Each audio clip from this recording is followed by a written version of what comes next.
पुण्यात्माओं,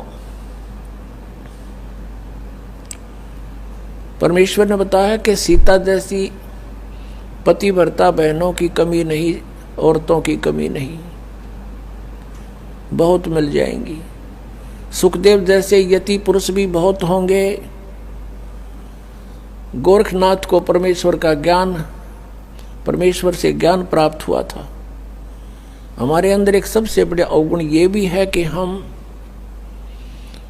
कृतघ्नी भी पैरेलल चलते हैं, कृतघ्नी तुरंत हो जाते हैं। गोरखनाथ जी को परमात्मा से ज्ञान हुआ, उसके बाद स्वयं ही वक्ता बन गया और इस परमात्मा से प्राप्त ज्ञान को जगह जगह सुनाकर और बहुत बड़ा विद्वान सिद्ध हो गया। परमात्मा कहते हैं गोरख से ज्ञानी गणे और सुखदेव जति जिहान, सीता सी बहु भारिया, ये संत दूर स्थान, संतों के घर बहुत दूर है। इस तरह की फोकट महिमा तो बहुत किस किस की ना जाने कितनों की होंगी,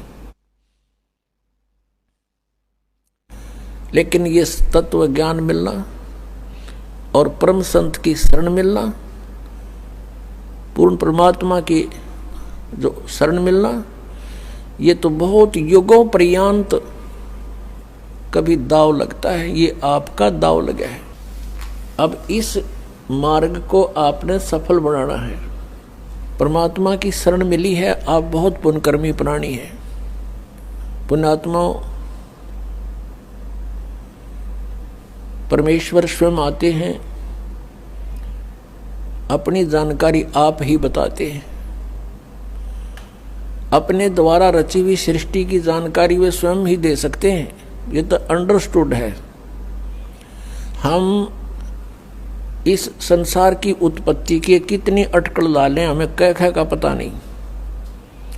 चाहिए साइंटिस्ट बता दें इतने ऐसे होकर ऐसे होकर ऐसे हो गए, इतने दिनों में ये पृथ्वी बनी, इतने में फलाना बना, ये तो अटकलबाजी है। अपने द्वारा रची हुई सृष्टि को परमात्मा ही बता सकता है और ऐसा ही वो करता है। इसके प्रमाण आप संत ग्रंथों में भी देख रहे हैं। पवित्र चारों वेद परमेश्वर की महिमा से परिपूर्ण है और जो परमेश्वर की महिमा ये वेद बताते हैं, जिन वेदों को हम शिरोधार्य मानते आए हैं और इनको यथार्थ ज्ञान युक्त मानते हैं, इनके अंदर परमात्मा कबीर जी की महिमा लिखी हुई है और वही लीलाएं परमेश्वर कबीर देव जी ने ही की हैं। उस दहाड़क कबीर ने, जुल्हा कबीर जो काशी में आया था, बनारस में आया था।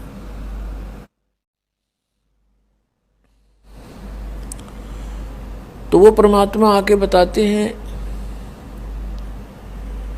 मानुष जन्म दुर्लभ है, मिले न बारंबार, तरवर से पत्ता टूट गिरे, वो बहोर न लगता डारे।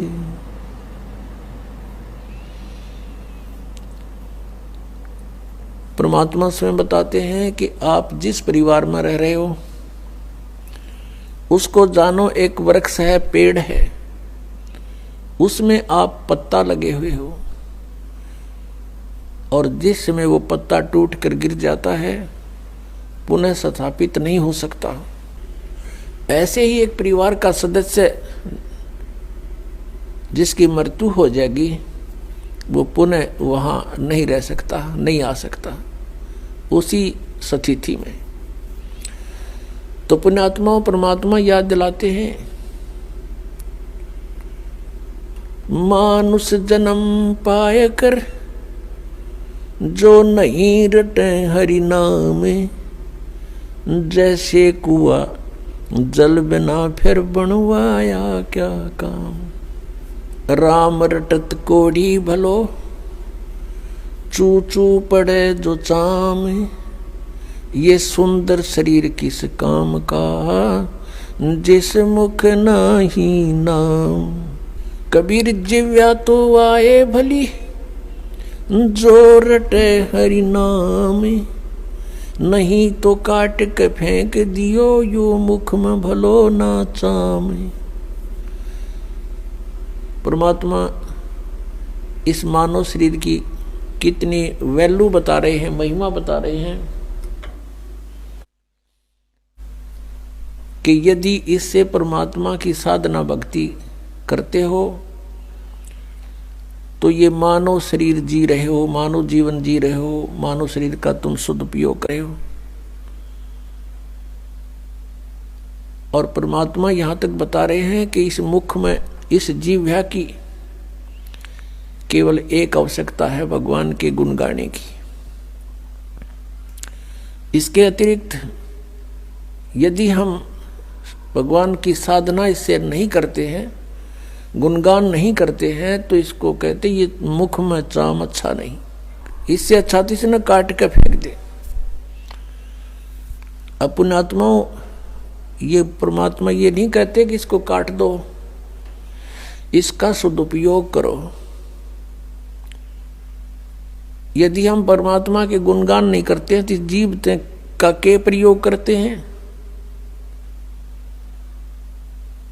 कि तो झूठ बोलने पेट के लिए, किसी को ऐसा वचन कह देते हैं, जैसे कहते हैं परमात्मा कहते हैं हित पराई आत्मा और जीव बांध तलवार।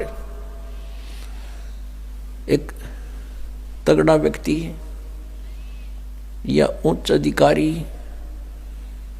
किसी भी प्रकार से जो कुछ उससे शक्तिशाली है किसी भी तरीके से, और नीचे वाले यानी कमजोर व्यक्ति को ऐसे वचन बोल देता है, उसकी आत्मा रोती रहती है। और कहते हैं उस जीव ने तलवार का काम कर दिया, और एक अपने पेट के लिए यानी अपने रोजगार के लिए जीव ना जाने कितनी झूठ बोलते हैं।